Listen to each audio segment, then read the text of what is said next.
Okay, good evening, everyone. Welcome to a meeting of the Board of Education of Somerset Hills. Please be advised that this and all meetings of the board are open to the public and media consistent with the Open Public Meetings Act, and that advance notice required therein has been provided. This is a meeting of the Board of Education of Somerset Hills at which formal action may be taken. The public have an opportunity to be heard as shown on the agenda. Roll call, please. Mr. Baker? Here. Mrs. Clark-Emery? Ms. Cooper? Mrs. D. Greenfried? Here. Mrs. Brenda? Here. Mr. Joyce? Here. Ms. Nathans? Here. Mrs. Tober? Here. Mrs. Rye? Here. Mrs. Santoro?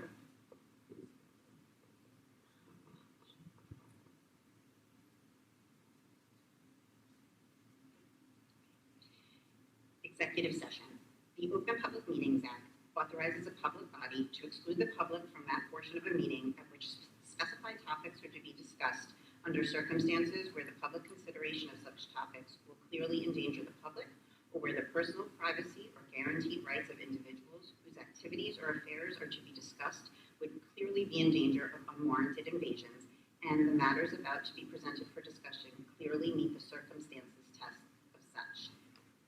The Board of Education of Somerset Hills now adjourns its public session to reconvene an executive session for the purposes of discussing the following: personnel, student matters, contracts, negotiations, and litigations.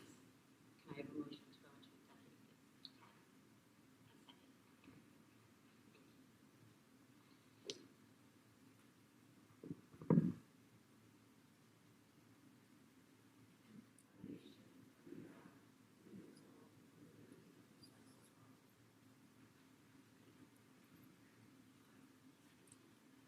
Jenny, roll call. Mr. Baker? Here. Mrs. Clark-Emery? Ms. Cooper? Mrs. D. Greenfried? Here. Mr. Joyce? Here. Ms. Nathans? Here. Mrs. Tober? Mrs. Rye? Here. And Mrs. Brenda? Here. Okay. I just quickly want to acknowledge that for those that are familiar with our proceedings, I am not typically the person that sits in this seat. I am typically the board vice president. Unfortunately, Mrs. Santoro, due to extenuating circumstances, is not able to run the meeting, so I will be chairing in her absence. And given that, I am now going to turn it over to Dr. Dempsey for the report of the superintendent. Thank you, Mrs. Brenda. We are happy to begin this meeting the way we always do with our middle school representatives. Today we have our student council president, Joe Sorgi. I loved your video. Let me just say that. Share it with the board, so I'm sure many of them enjoyed it as well. And we have my neighbor, Craig DeLeon, who is here as a representative of the Garden Club. So you can both go to the podium right there.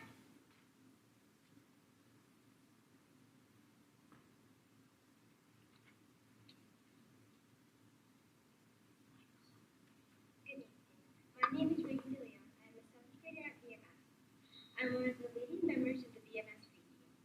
The Green Team advisor is Miss Corey, who has led the Green Team for the past 5 years. I'm here today to talk about the events the BMS Green Team has been involved in. Recently, the Green Team held a very successful coat drive. We collected and donated almost 100 coats to the Market Street mission in Morristown. Students received community service hours for each donation. The Green Team also ran a trick or trash recycling program for Halloween. Students and staff collected candy wrappers to be recycled and returned to the company's moving car. Additionally, we were recently fortunate enough to receive a brand new shed from the Burnsville Garden Club. They donated and designated the shed to the Green Team. After receiving the shed, we held a gathering with the members of the Garden Club to celebrate and hang our designation plaque. Lastly, Miss Gory and Miss Kulish, the leader of the Bedwell Garden, brought students to the Bedwell Garden to collect native plants and relocate them to the Bulldog backyard. On behalf of all Green Team members, we are proud to say that we have accomplished this in only 2 months. I will now return this to Joe.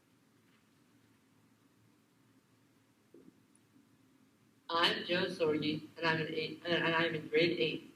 I'd love to discuss a few BMS happenings from the last few months.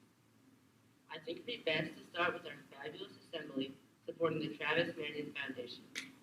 The whole school got involved when reciting the slogan, "If not me, then who?" This great saying shows we all need to step up and do our part, something Travis Manion did himself while serving in the Army. An example of students stepping up in the school was with our fall elections for the Student Council Executive Board. The school is proud of everyone who ran for a position. Everyone who ran worked hard on their campaigns and did great. I think I can speak for all the students when I say the teacher convention was a nice break. It signifies the first quarter of the year coming to a close, which is crazy to think about. For me, that went very fast. Another recent happening was the car wash, which raised money for the 8th grade trip. It was another great step towards meeting our fundraising goals. The Halloween season was full of fun and spookiness. This year, the 5th graders had a Halloween bash, which can be summed up by Teddy Quinn, a 5th grader who attended it, in one short sentence. Quote, "It was awesome. The food, activities, and DJ were all great. Overall, a good time." End quote. Lots of creative costumes were spotted in grades 5th through 8th, and I witnessed safe trick-or-treating on the streets of Burnsville. After all the fun of Halloween, we had an opportunity to kick off the thankful season with our candy drive to serve soldiers in our armed forces. The start of the year was phenomenal, and I'm glad to be one of the people reporting on the good news. Thank you, and good night.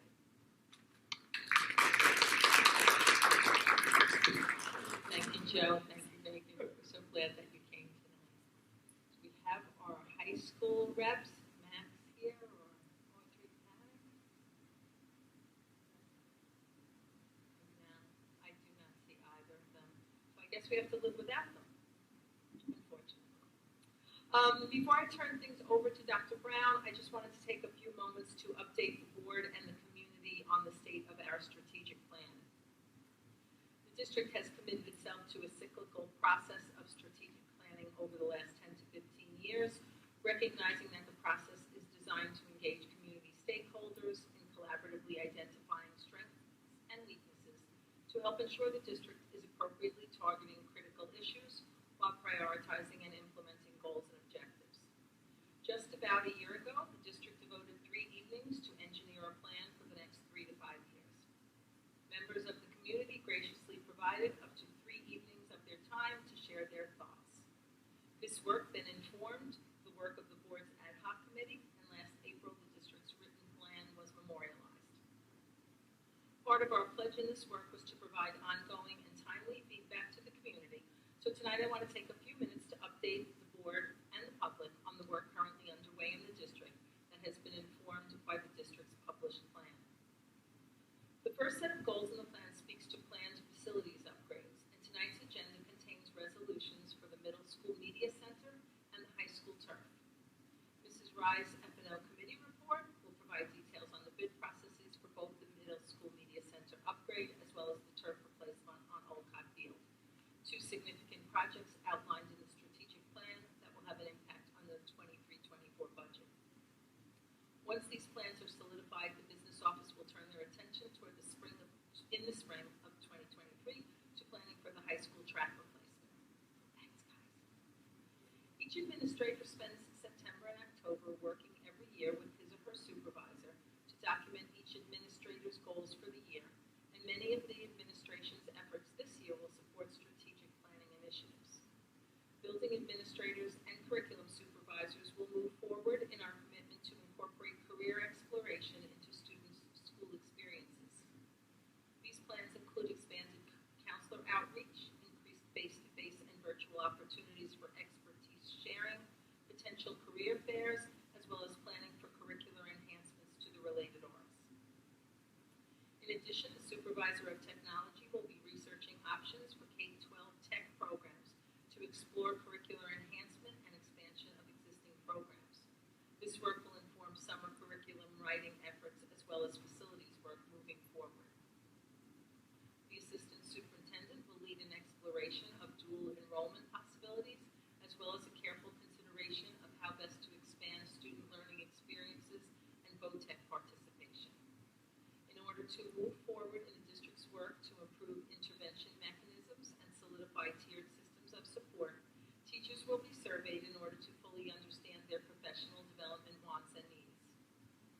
administrative efforts will also include continued commitment on how best to gather and leverage data to inform instruction and learning.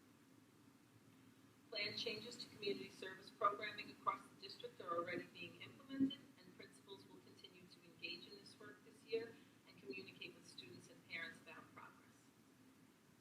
Goals have also been established to move forward in devising a strategic communication plan to engage the community, plan for crisis communications, share successes, and develop guidelines to manage social media. And in the world of culture and climate, the Director of Guidance will be working to solidify the district's K-12 social emotional learning vision with planning to explicitly focus on transition between and continuity among all three schools. The board's ad hoc committee in developing the strategic plan recognizes that this plan is a living document and that decisions in some arenas will evolve based on resources, constraints, and changing wants and needs. I will be updating the published plan in the weeks ahead to reflect the current status of these initiatives, and this document will be posted to the website after the board has reviewed it.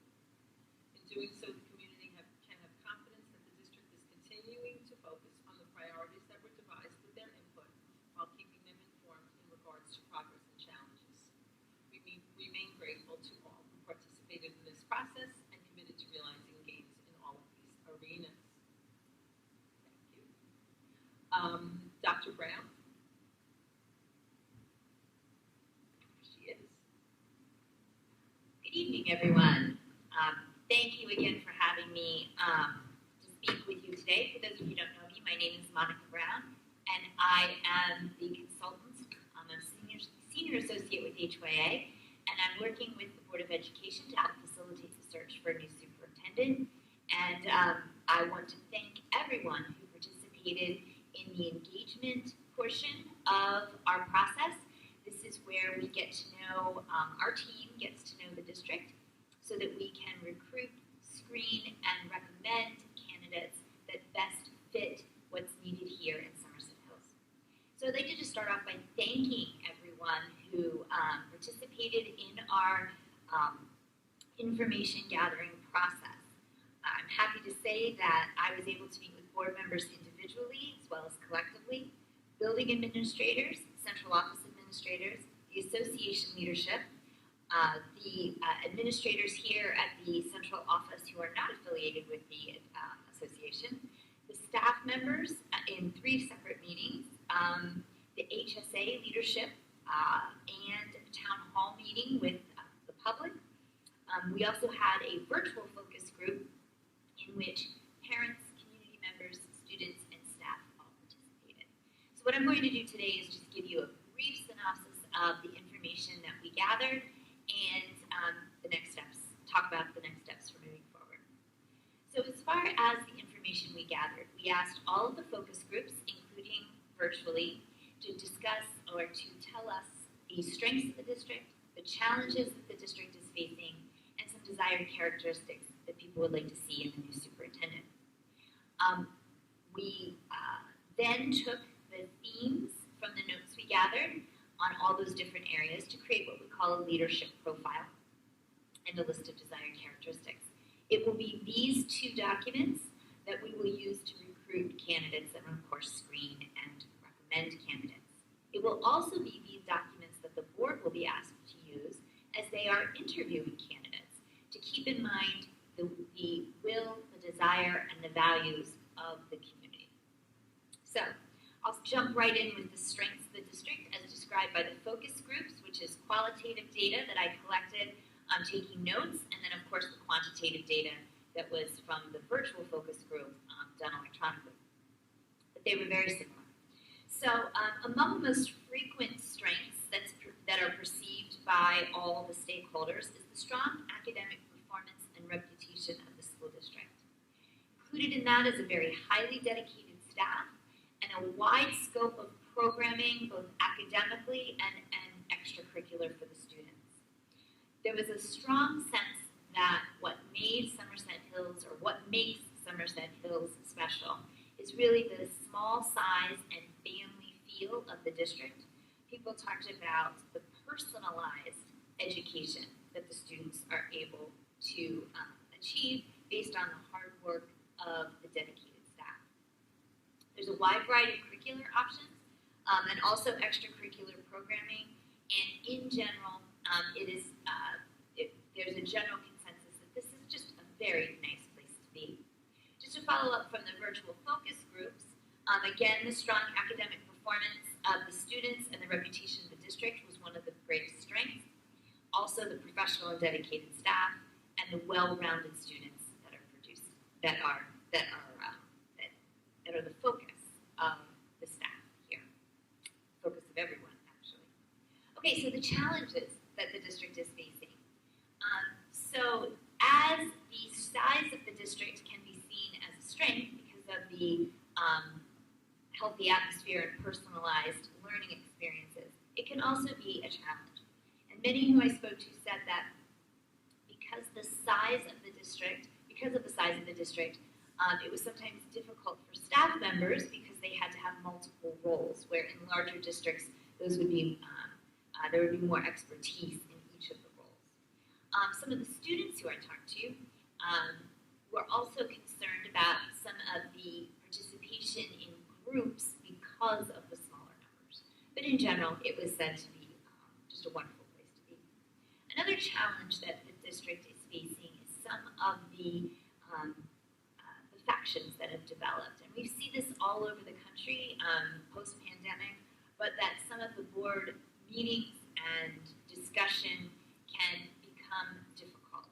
And the new superintendent is going to need to deal with people with very different points of view on the state of education as a whole, and also of some of the specific aspects of the local educational program. Another common challenge that we heard was that the schools were meeting the needs of an increasingly diverse student population, and that there really needed to be a focus on that. Recruiting a highly qualified staff to fill open positions and keeping the morale of the staff high, those who are here, were also challenges that were discussed. Improving the general academic performance and overall rankings of the school were also discussed, especially at the town hall meeting. But overall, we find that the strengths and challenges have led to a list of desired characteristics that you all would like to see in a superintendent. I'm going to try to summarize those for you now. So for the Somerset Hills School District, we'll be looking for a strong, dynamic leader who's collaborative, who's an innovator, and who's laser focused on student success and equity, who can successfully enhance the district's reputation for excellence in academics, in athletics, and in the arts, who can use data to skillfully implement the strategic plan that was just being discussed, someone who's confident, decisive, and resilient, who is a talented facilitator and can motivate and engage all stakeholders, really find those areas of common ground and build on them. Someone who displays fiscal acumen and can responsibly manage the equitable allocation of resources. Someone who has the ability to work with and develop positive relationships with the bargaining unit, but also with all other stakeholder groups. Someone who is a visionary leader who inspires, motivates, supports, and empowers a leadership team and a staff that can lead change transparently. Someone who places students at the center of every decision and who collaborates and communicates. Someone who fosters an open and safe environment for student and staff well-being. And someone who promotes that vision of excellence, innovation, and equity to all. Someone who's an exceptional communicator and consensus builder, who seeks and sustains those professional and collaborative relationships with board members, stakeholder groups, and staff. Someone who demonstrates courage in the face of challenges and the ability to navigate complex situations with confidence and empathy. Someone who's visible throughout the district and is actively engaged in building and sustaining positive relationships. Someone who has experience at the executive level in K-12 education and has a track record of authentic leadership and, of course, is certified to do the job. I have no doubt that working with this board and my team, we will find some excellent candidates, but as you can tell, it's a challenging job, and I look forward to bringing the board a slate of candidates for whom they believe meet these characteristics. Thank you.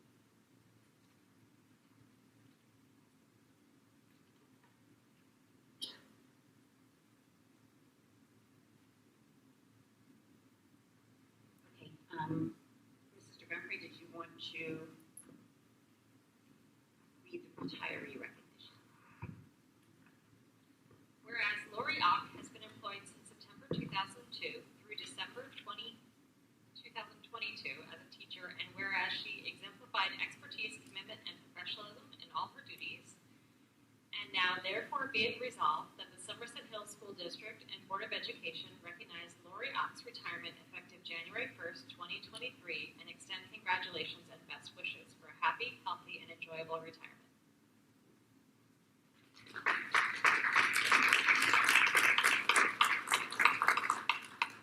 And apologize to Mrs. Ock for not having that on last month's agenda.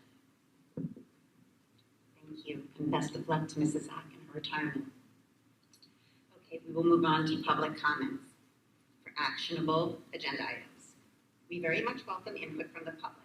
Public comments are welcome at this time on any actionable agenda item. Towards the end of the meeting, there is a second public forum on any topic. Please state your name and address. Comments are limited to 3 minutes, but an individual may speak a second time after all others who wish to speak on the topic have been heard. Please understand that our public forums are not structured as question and answer sessions, but are offered as opportunities to share your thoughts with the board. In instances where the board feels that there is a misunderstanding or inaccuracy, the board president or superintendent may address the comment. In accordance with New Jersey statute, the board will not discuss matters regarding specific personnel. Public comments will be limited to 30 minutes.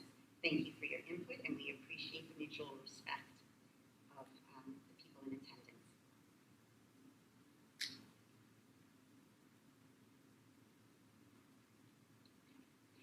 Seeing that there are no public comments at this time, can I have a motion to close the public comments, please? Mr. Joyce, second. Mrs. Cooper, thank you. Okay, moving on to the approval of minutes. If I could have someone please make a motion to approve the minutes. Mrs. Cooper, and a second. Mrs. Tober, thank you.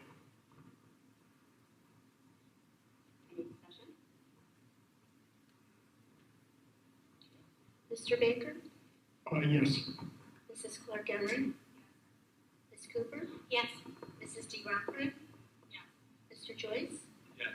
Ms. Nathans, Mrs. Tober, Mrs. Rye, Yes. and Mrs. Brenda. Yes. Motion carries. And I am going to need another motion, please, for the approval of the agreement on the agenda. Mr. Baker? I'll make a motion. Mrs. Wright, thank you. Mrs. Clark Emery, Ms. Cooper, Yes. Mrs. D. Rockford, Yes. Mr. Joyce, Yes. Ms. Nathans, Mrs. Tober, Mrs. Rye, Yes. Mr. Baker, Yes. and Mrs. Brenda. Yes. Motion carries. We'll move on to the report of the Finance Committee. Mr. Baker? Okay, the Finance Committee met last Wednesday, which was November the 9th. We met about an hour. All members were not in attendance. We had Mrs. Brenda, Mrs. DeGrandere, myself, and Mrs. Nathans on telephone. Mrs. Santoro did not attend. Dr. Dempsey was there with Mrs. DeMarco. We discussed 3 items. The first one was we're going to, at the request of the Borough of Burnersville, we're going to amend the contract that we're going into with the resource officers, the special, the 2 officers that cover the school and the 2 at Bedwell in the middle school to raise the rate by $35. And that will be probably on next month's agenda. It will only cost the board about $7,000 for the rest of this year and another $7,000 going into next year because we do this on a calendar basis, not a school year basis. So, and we're doing that because there's a high demand for these officers, and you want to make sure that you can attract the right people. The second item we talked about was our transportation, and I'm going to talk some about it, and Mrs. Rye will talk about some more. Right now, we're still investigating what subscription busing is costing us and whether we need to amend that going into the budget process for next year.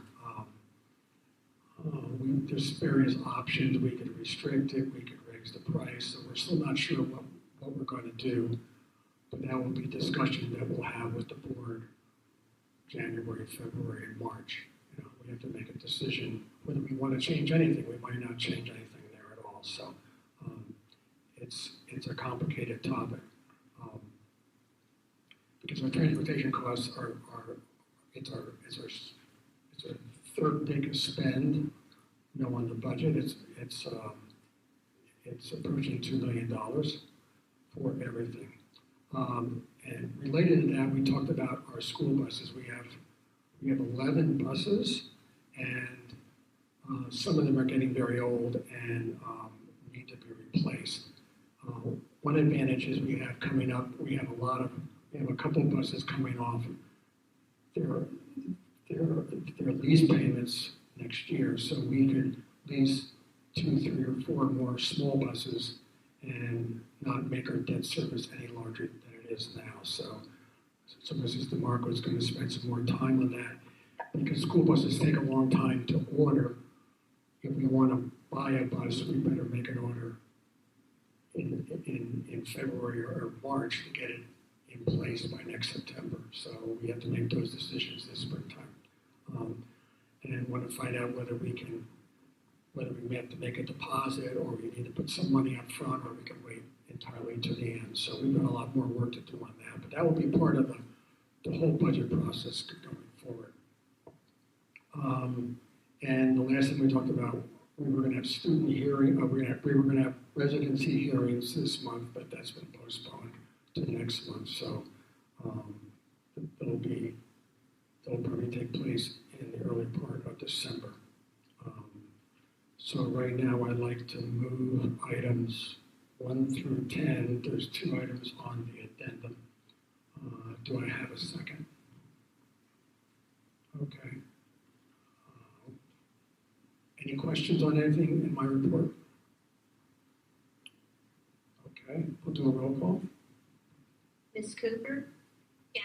Mrs. DeGrumpride? Mr. Joyce? Yes.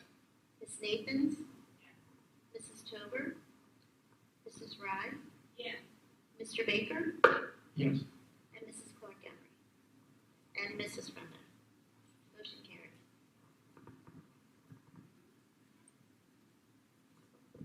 Next up is facilities and operations. Mrs. Rye. Good evening. The Facilities and Operations Committee met last Wednesday, November 9th, for approximately an hour and a half. The board members in attendance were Mr. Baker, Mrs. Frenda, Mrs. Tober, myself. Administrators were Dr. Dempsey, Mrs. DeMarco, Mr. Hoppy, and Mr. Lucas. We started off with a discussion of winter sports. You may remember last year Mr. Hoppy came to us with some suggestions. He is again concerned that winter sports might be oversubscribed. Should this happen, a number of solutions were discussed. Mr. Hoppy will implement one that is not really the optimal for any of us, which would mean cutting students from sports only if necessary for the safety and well-being of the students participating. To mitigate the problem in the future, Mr. Hoppy has requested and suggests that the board consider adding wrestling, fencing, and volleyball as sports at BMS. He feels that this would feed children up into the programs and would give children in middle school a chance to discover whether they actually enjoyed a sport before they signed on for a sport as a freshman or a sophomore or a senior. There was a lengthy discussion about softball fields. Mr. Lucas and Mr. Hoppy weighed in on both of them on this. They spoke to the notion that parents had spent money fixing the baseball fields. According to them, they saw no evidence of this, and they had not been informed by Mr. Falzerano, who's the coach, that it had occurred. They did say that the district had bought clay for the field and had cared for the field in the spring prior to the start of the baseball season. Both Mr. Hoppy and Mr. Lucas said that maintenance is not, nor should it be, the purview of parents, and that if there is a problem, the chain of command needs to be used. Parent to coach, coach to Mr. Lucas, and so on up the chain. Both Mr. Hoppy and Mr. Lucas are aware of ongoing problems with field drainage. And that's the extent of what they know about that. Now we're on to what Dr. Dempsey already mentioned, the strategic plan facility update. BHS turf replacement. The application for the bid is completed and the plan is set. It will go out to bid next month in December. The estimate is between $933,100 and $1,051,100. Now, that's a wide range, and of course, the bidding process could bring us to numbers that are even lower than that, depending on who bids on it. We were very interested to see the furniture, carpeting, and flooring and wall covers that have been examined and selected for the BMS Media Center. We were heartened to hear that some furniture will be new, but there is an ability to repurpose items that we already have, and that will mitigate costs. We are on track to go out for bid in December. It was noted that the HVAC may be problematic in terms of installation because at the moment there seems to be a 6-month lag between order and delivery. If we do manage to get it ordered in December, perhaps we'll have it in time for June. Mrs. DeMarco gave us a very nice update on subscription busing, as Mr. Baker already mentioned this evening. She updated the committee on options of restricting subscription busing. She also discussed that the district will be examining the current identification of hazardous school routes to school with the Bernardsville Borough Police Department's input. The Transportation Department will review the process used in Parsippany to see if we can adopt a similar methodology to identify hazardous routes to school in partnership with the Borough Police Department. Subscription busing is an ongoing issue, and we will continue to report as we get updates, which I would assume will go well into the spring for next year. The meeting was adjourned after an hour and a half. So I would like to move items 1 through 9 on the agenda and the addendum. Is there any discussion? I would just say something on this real quick. First of all, I'm really excited. I think I mentioned earlier this year when we were talking about strategic planning to see the levels of investment in our facilities. Turf one is a fantastic one, but also the media center for students, staff, and everybody. I had some great discussions with you, Pat, and Ginny also. And I just thought because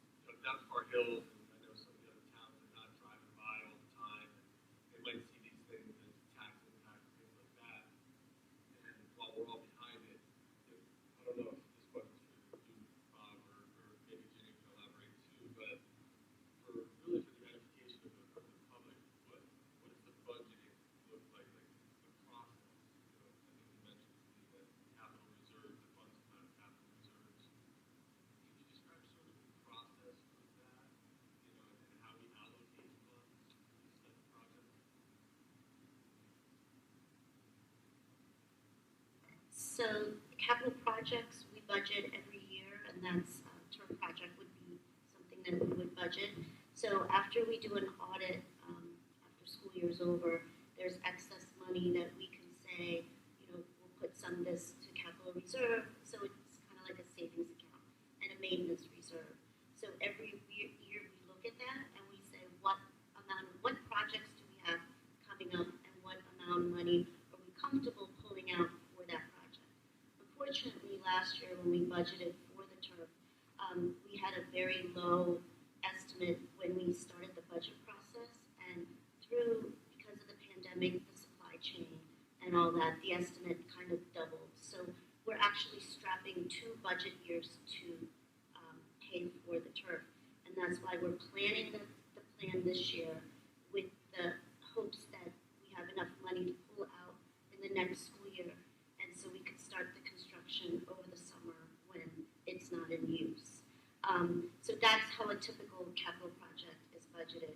We look at it every year, and the bidding process, the planning, and all that, takes a long time. So this year, when we start the budget process again, we'll look to see what projects we have to do, and then we'll see how much money we have in there and how much we're comfortable taking it out to do particular projects. And that would be up to the F&O Finance Committee to prioritize what, and obviously with the approval of the board.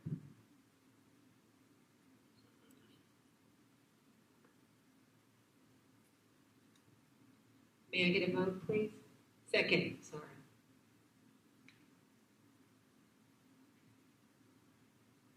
Mrs. DeGrandpre? Mr. Joyce? Yes. Ms. Nathans? Mrs. Tober? Mrs. Rye? Yes. Mr. Baker? Mrs. Clark Emery? Ms. Cooper? Yes. And Mrs. Frenda? Yes. Motion carries. Thank you, Ms. Rye. And we are going to move on to curriculum. Ms. Cooper.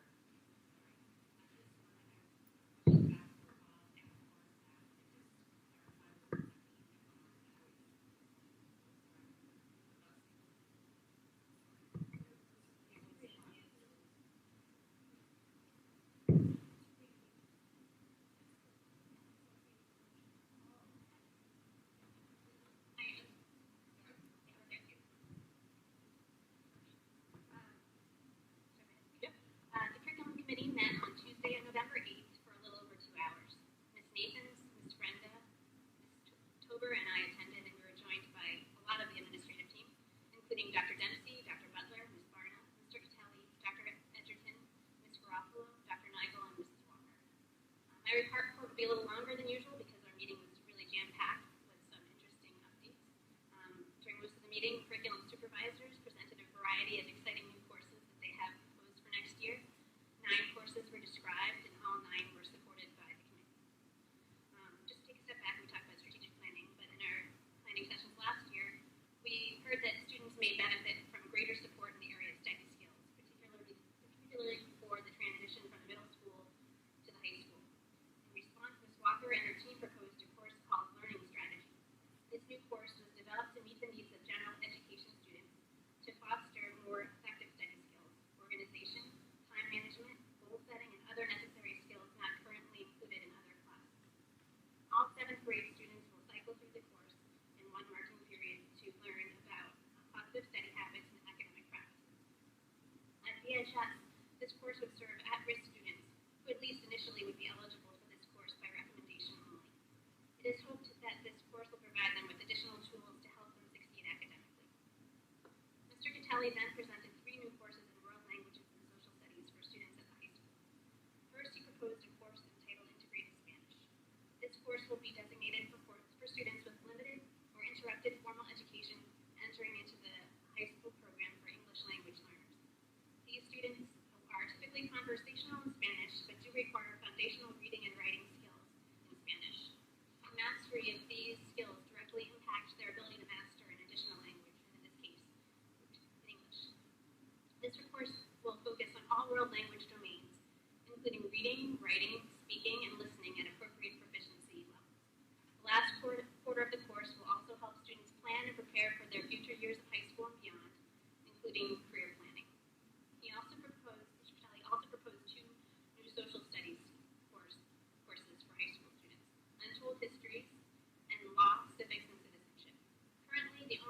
three content electives are AP World History and AP Modern European History. These electives will allow students not interested in AP classes to engage in the study of history and civics. The proposed Untold Histories course will examine historical case studies from different time periods to explore what an in-depth study of a specific topic can teach us about the broader historical context of that place and time. It will also give students an opportunity to learn topics not covered in core classes and help students explore topics they are interested in while introducing them to core skills necessary for any career in the social sciences. The Law, Civics, and Citizenship course is designed to explore concepts in civics, the American legal system, the duties of a citizen, and the role of citizenship in an increasingly digital democracy. In recent years, students have recommended that such a course be created for those interested in exploring these concepts at a non-AP level. The course will also provide a pathway for students interested in exploring content necessary for law, careers in law and the justice system. Next, Ms. Barna joined us to present two new courses for high school students interested in music. We know that the pandemic had an impact on the number of students participating in music, and we know how important the music program is to the students in our community. And the committee also understands the importance of investing in the music program and the benefits of music instruction. It is our hope that these new courses will encourage greater participation in music at the high school. The first proposed course is music exploration. In the high school, there are few opportunities for students interested in instrumental music who have not been playing an instrument since middle or elementary school. This course will be designed as an introduction to music for students who have little or no experience with playing an instrument, focusing on the drums, ukulele, and the keyboard. However, because we will need to purchase these instruments, the startup cost of this course will be greater than those of the other courses. One committee member expressed concern about the cost of the course, suggesting that cheaper instruments be considered, that students share instruments, or that instruments not be purchased until it is clear that students are enrolled in the course. These options will be considered, but the committee ultimately supported the development of the course. The second course Ms. Barna proposed was the introduction of an honors orchestra class. This class, which will be co-seated with the general orchestra class, will offer an opportunity for students interested in advanced orchestra instruction who might be more inclined to continue in orchestra if it were offered as an honors level course. An honors level course is already available to band students in the form of jazz band and to choral students in the form of madrigals. This course will provide the opportunity for students to extend their musical abilities with a more complex and demanding repertoire. Finally, at least in terms of course proposals, Dr. Edgerton joined us to discuss three new courses in math and science. First, she proposed an honors engineering course. Like honors orchestra, honors engineering will be co-seated with the engineering 2 course, the current engineering 2 course. Currently, the design and technology department doesn't offer an advanced engineering course of study for students who have demonstrated a high level of interest in aptitude in engineering.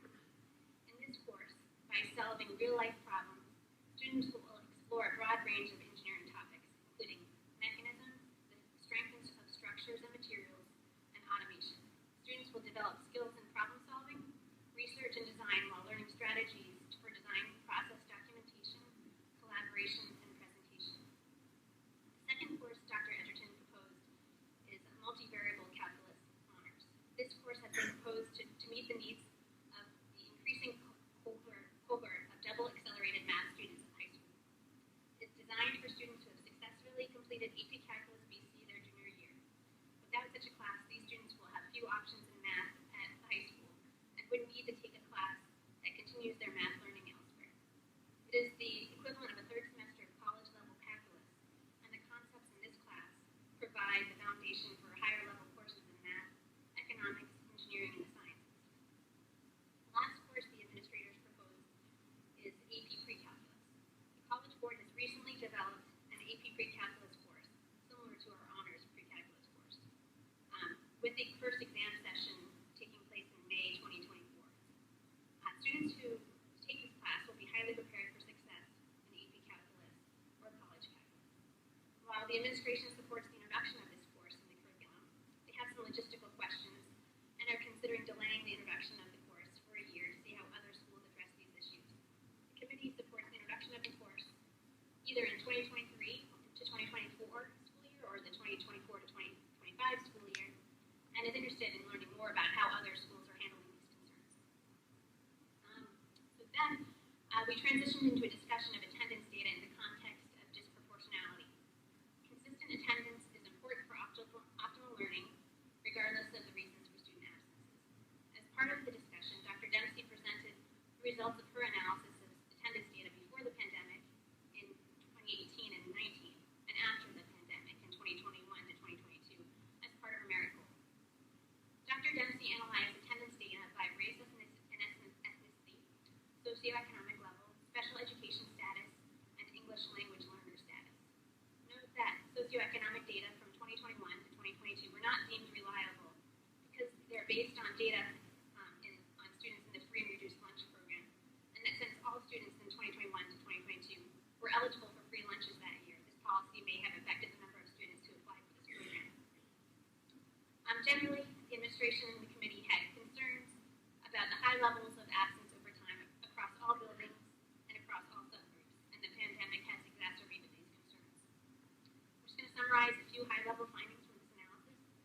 First, changes to attendance patterns in 2021 to 2022 varied by school and subgroup. As part of her analysis, Dr. Dempsey identified subgroups that had a greater proportion of students with a greater number of absences, like more than 10 or 15 per year, than would be expected based on their proportion within the student body. Subgroups with a greater proportion of students with more than 10 absences than would be expected based on their proportion within the student body in 2021 and 2022 included the Hispanic population, particularly at the middle school and the high school, special education students at the high school, and English language learners at Bedwell in the high school. Attendance concerns in all subgroups increased in the high school between 2018 and 2022. To address these concerns, Dr. Dempsey recommended additional monitoring and outreach for all students. More specifically, she recommended that the district ensures that all schools are not only recording but monitoring individual attendance patterns, and that all schools are consistently communicating information regarding attendance patterns to parents and caregivers every marking period. The committee also agreed that attendance patterns identified in her analysis be shared with the administrative teams across all buildings and with the parent community through the HSAs to promote a common understanding of the importance of consistent attendance to target potential misconceptions regarding absences. The group also agreed that it was important to include messaging regarding the importance of consistent attendance in building level communications and to develop mechanisms for reaching specific subgroups regarding the value of consistent attendance. She also recommended that the district ensures that ARP funded work around the tiered systems of support include attendance data considerations. And she also recommended that the district develop an attendance data dictionary taxonomy to be used by the IRNS, intervention and referral services teams, and the RTI response intervention teams to promote a deeper understanding of attendance-related challenges. Additionally, Dr. Dempsey emphasized the importance of meeting with parents to create documented attendance plans for students when attendance is a concern and to ensure that challenges related to transportation are not impacting school attendance. Finally, she suggested that the district consider alternative school structures for high school newcomers. Lastly, the committee reviewed and approved all professional development and field trip requests. We did discuss the need for future discussions regarding the skyrocketing costs of field trips involving significant travel, but we did not have time to discuss the school conference during our meeting. That concludes my report. I'd like to move items 1 through 4 on the agenda and 2 and 5 on the agenda. Do I have a second? And before I open up for discussion, I just wanted to personally thank the administration for their commitment to expanding curricular options and identifying and filling gaps in curriculum. I think these new options have the potential for really benefiting our students. And I'd also want to thank Dr. Dempsey and her team for diving into the attendance data. I think it's really important and it's a critical first step that will allow us to address some of the challenges our district is facing regarding academic disproportionality. Thanks. So any discussion? I was actually going to echo, Nicole, what you just said. I thought that the slate of new course offerings was impressive and that our administration and educators really dove into ways to reach students at all levels and interests and to fill perhaps, gaps that would just overall increase student success across the board. So I thought that was phenomenal. And wasn't purposeful, I'm sure, in the development of the agenda. However, the data surrounding attendance and the need to keep that conversation ongoing certainly also contributes to making sure that we are focusing on student success and giving them the best opportunities possible. So, great thanks to everybody involved in that. I just wanted to say that that field trip to the Faraday physics lecture, y'all should go to. It's fascinating, and you can take young children to it, and they'll love it as well. It's great. Thanks.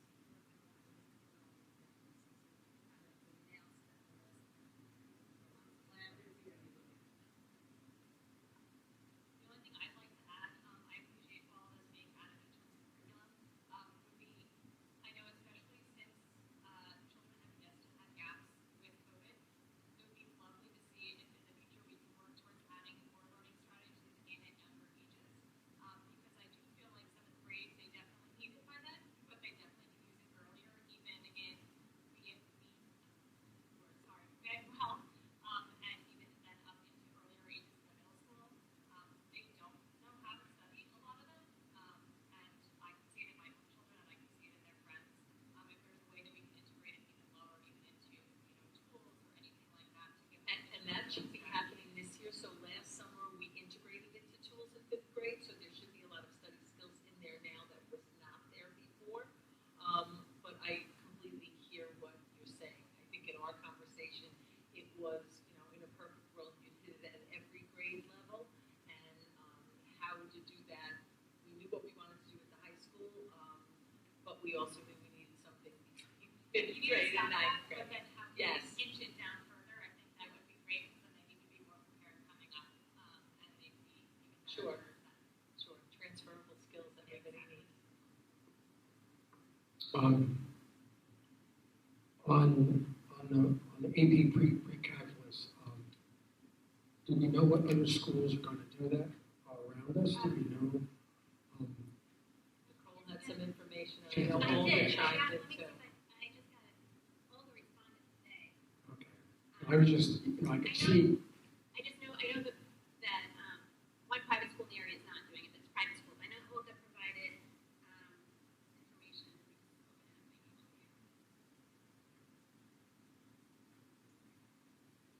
She said it's, basically it sounds like it's a mixed bag. Some are holding on. You got it? okay. Olga said to Nicole today, she had spoken to several of her colleagues who are math supervisors. Most have not made any final decisions yet, with some leaning towards offering the course instead of pre-calculus honors. She believes that's what's going to happen in Madison and perhaps in Livingston. And some are looking at possibly implementing it in the 24-25 year, which was Morris Hills Academies, Clifton, and others. People are definitely talking about benefits and drawbacks of adding it, and it seems highly unlikely that colleges will award credit for it, seeing that the content is not, at the college level. Scott is always going to, Dr. Nigel is also going to follow up at his roundtable with the other high school principals in the county. So we're going to make a decision sometime before next springtime. Right. Before students have to register. Gotcha. Okay, thank you.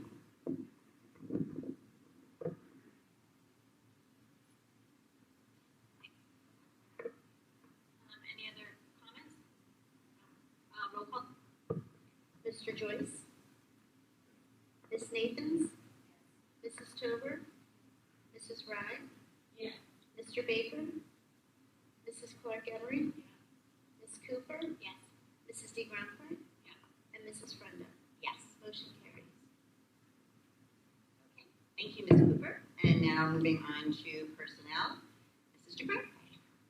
So policy and personnel met on the second. We had most members in attendance, Mrs. Fry, Mrs. Brenda, Mrs. Tober, and Mrs. Clark Emery was there, and Dr. Dempsey, Dr. Butler, Mrs. Meehan, and Mr. Poppy joined us. In terms of personnel, we had an update on positions, and we had some discussions in relation to community relations. So in terms of recruitment, Dr. Dempsey and Ms. Meehan updated us on the recruitment of a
I just wanted to add, when Mrs. Wright gave her synopsis regarding Mr. Hoppy's presentation, and as part of the conversation that we had surrounding, managing student involvement and safety and ways to keep students engaged, we did touch also on the possibility of intramural basketball at the high school and creating opportunities so that students can, we have a very robust recreation program and students that love the sport, so trying to, problem solve and figure out ways to keep those students engaged, so.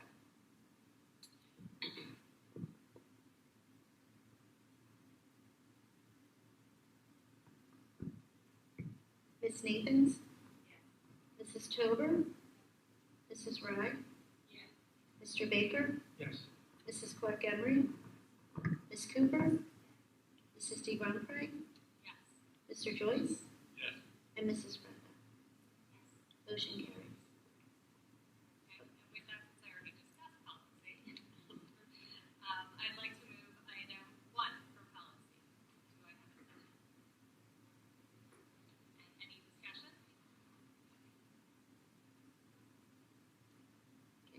Mrs. Tober? Mrs. Rye? Yes. Mr. Baker? Yes. Mrs. Clark Emery? Ms. Cooper? Mrs. D. Grumfrey? Yes. Mr. Joyce? Yes. Ms. Nathans? Yes. And Mrs. Brenda? Yes. Motion carries.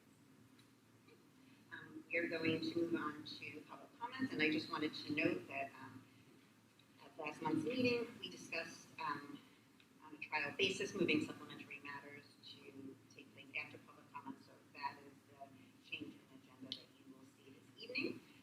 But we will now open public comments, and public comments are welcome at this time on any topic. Public comments will be limited to 3 minutes. Please state your name and address. Thank you for your input. I also just wanted to note that Mrs. DeMarco will be keeping time on the 3 minutes, and she will raise her 30-second reminder, and then we will kindly ask to take a break, and if there are no other comments, we can continue. So anyone who would like to make a public comment? I went to John Donnie, 16 South Street, and I'd like to address an email that was over a couple of weeks ago. It's kind of viral in our community, and it was sent on October 19, 2022 from Megan Dooley to BES staff, which I assume is Federal Elementary School. And it was, the subject was basically to use gender-neutral pronouns when addressing children, including boys and girls, which they are, finding things like friends, scholars, and students. Also, don't refer to parents and mom and dad, but caregivers. And, I got to ask, how long has it been a practice at Bedwell to indoctrinate and groom our kids? And the reason I asked that question is because Ms. Dooley states in her email, and I quote, "I love this checklist from the Gender Inclusive Classroom Institute," or whatever it is, as a way to reflect both my practices and the schools. So is it a school practice? And I really think, I wish the board would actually lead on this for a change. Don't just follow the administration. Make this a public discussion. Put it on the agenda next month. Put this email in the agenda. But this is appalling. And the fact that, and what's even more extensive is from October 21st, Jasmine Allen emailed Christopher Carey admonishing him, following his email, for using the words boys and girls in public announcements. Really? Are we kidding? I mean, Jake, I'd be happy to send you this email if you'd like to, so I'm sure people would love to know and get sensed by it. So, please, the board, please lead on this. Get it on the agenda, discuss it amongst yourselves publicly, put the email on the agenda, and let's get public comment. Because this can't be, because I talked about a trust gap several months ago. This is exactly what we're talking about. One thing said, something else is done. So, we talked about there's no DIA in the school, but this kind of smells like it, so it needs to be addressed publicly. That's all I gotta say. Okay, we appreciate your comment. Thank you very much.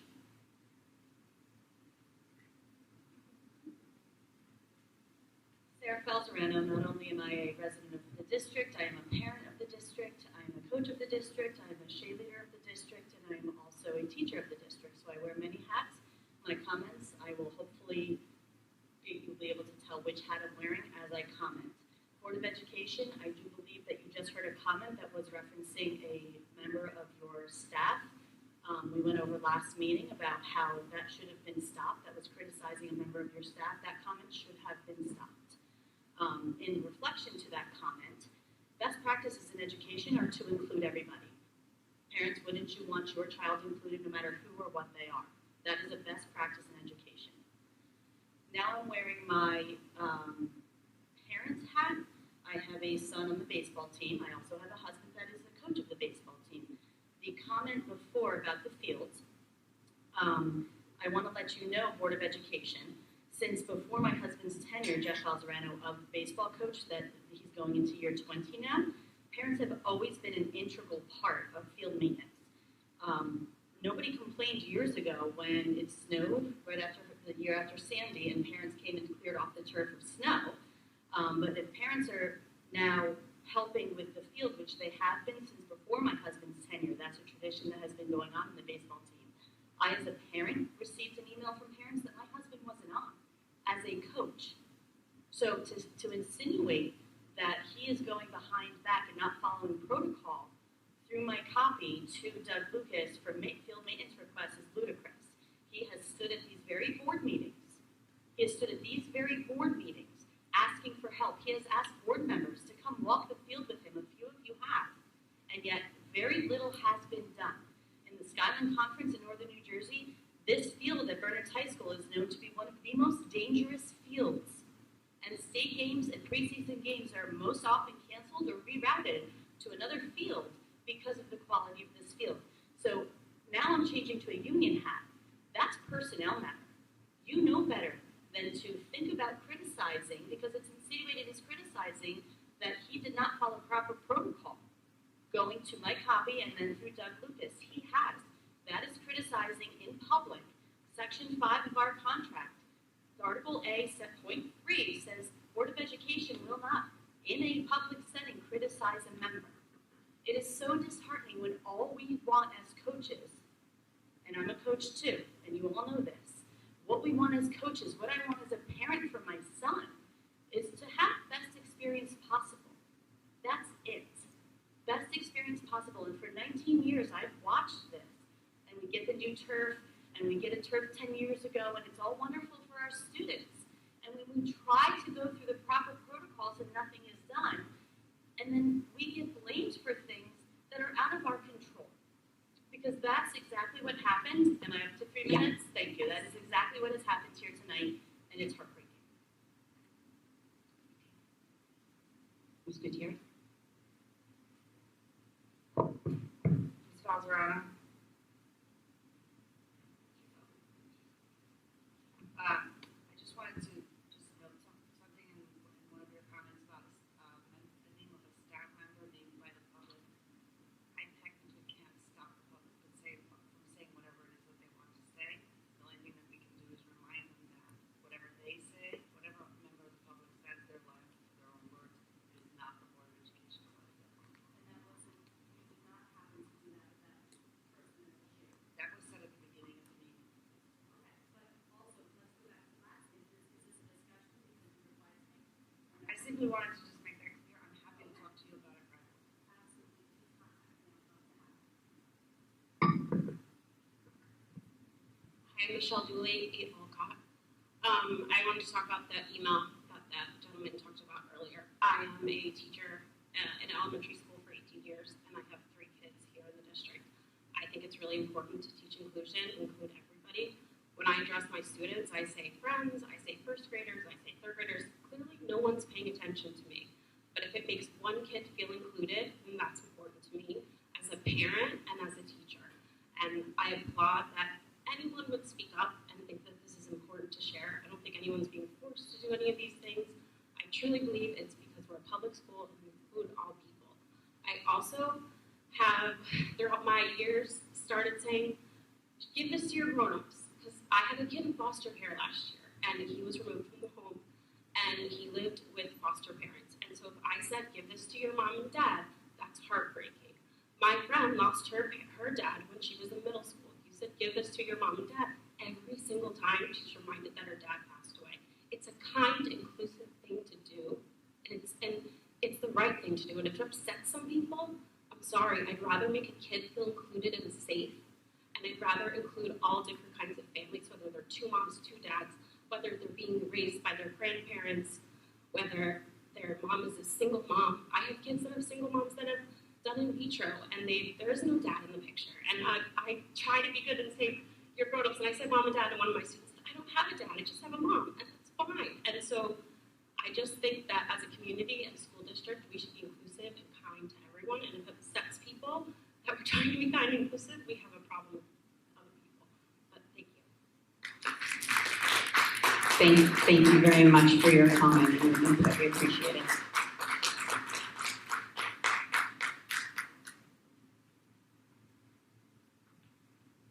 Joseph Dooley, 8 Alcott Ave. What my wife said.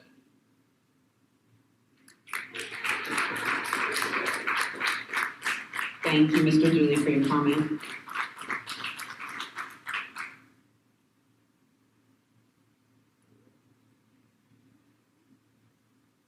Good evening. I want to thank you all for all the work you do, all the energy you bring.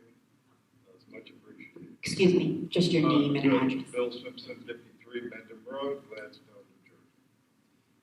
I also just wanted to address the situation with the new superintendent. I wasn't able to attend the meeting due to being at the field hockey banquet last week. I think it might be a good idea to just beg Ms. Dempsey to stay a little longer and give her a little more money.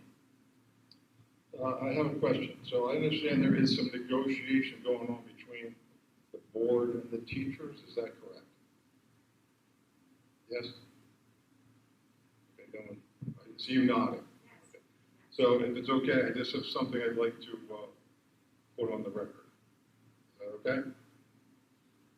I'm going to read it instead of trying to deliver it because I had a booster shot recently and I'm a little under the weather. If you see me drooling on myself, don't worry. I'll get it together, okay? A little bit loopy, but I think I can get through this. Okay, first off, just so you don't think I'm some teacher groupie, I'm no fan of tenure. I'm a writer by trade, fiction mostly. I sold my first 2 books back in 1992, another one in 94, a 4th book in 96. But that didn't mean I got a guaranteed contract for the rest of my life. I had to keep up the good work or out the door on the toe of a boot. But that said, I am a giant fan of teachers. I thank every teacher I see for taking up this most important of professions. 20 years ago, I dated a teacher. At that time, I had very little awareness of what it meant to call yourself a teacher. She taught 2nd grade, had 18 students that year, 18 little individuals. She talked about them all the time, talked about them, thought about them, fretted over them, worried about them. It was a very full-time job. And then, of course, there were the parents, but we'll leave those parents for another evening. Those 18 kids, whom I met in October, when I came to their classroom to talk about writing, came to our wedding that June. They were like Laura's children. So what's my point? My point is this. These kids who go to Bedwell and BMS and BHS, they are the future. They are the ones who, in a heartbeat, will be seizing the reins of power in business, government, and art. Do we want to leave their all-important education in the hands of mediocre teachers? Schmucks, idiots, ne'er-do-wells, nincompoops. My mom had a very simple mantra. You get what you pay for. Mr. Simpson, I'm sorry, I have to interrupt you for a moment, and we just have to see if anyone else would like to make any public comments, and then you can return. Thank you. Is there anyone else that would like to make public comments? Okay, you have 3 more minutes on the clock. Thank you. Thank you very much. The best teacher I ever had was Chris Kinham at Watchung Hills. He taught history, coached hoops. The man taught me so much about what it means to be an American, about responsibilities as a member of a team, about how sportsmanship far exceeded any wins or losses, and about what it meant to be a young man. I am indebted to that man and all he taught me. The year after I graduated, he quit teaching. Wasn't making enough money to support his family. Became an insurance salesman. This extraordinary individual with all the tools to be an extraordinary teacher, ready to positively impact hundreds, if not thousands, of students during his career, had to quit because he wasn't making enough money. Look, I'm no fool. I know dough's tight. I know teachers, just like the rest of us, are never satisfied. But right now, across America, there are thousands of empty classrooms due to a serious lack of teachers. They're quitting because of low wages and high stress. Who is going to replace them? Will these people be qualified? Will they prepare our youngins for the future?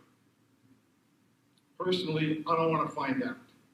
Our 3 kids, 1 in 12th grade and 2 in 8th, have put in a total of 31 academic years here at our 3 schools. In all that time, I have only been truly dissatisfied with 1 teacher, and not long after my daughter had that teacher, she left the district. And yeah, sure, I get it, okay. Not every teacher is an absolute dynamo, but my list of teachers in this small district whom I would call very good or great is quite lengthy, from kindergarten right up to the 12th grade. And we should appreciate it and applaud them and possibly give them more money. Smart, caring teachers, teachers who communicate with both kids and parents, teachers who go above and beyond the call of duty, teachers who, in my estimation, are happy being called teachers. I would love to name a couple dozen of these teachers, but that would probably tick some people off, so I'll just keep those names to myself. And they know who they are. I've thanked them often enough. Now, I am not privy to who wants what in this negotiation, but I do know good teachers are the cornerstone if we want to keep our 235-year-old republic standing tall. Thank you very much. Thank you, Mr. Simpson, for your input. We appreciate it. Seeing that there are no other public comments, I would like to get a motion to close public comment. Second, Mr. Over. And moving on to supplementary matters, are there any board members that have anything additional they would like to add? Okay. Bob? I'd like to make a motion to adjourn. Do I have a second? Second. All in favor? Thank you.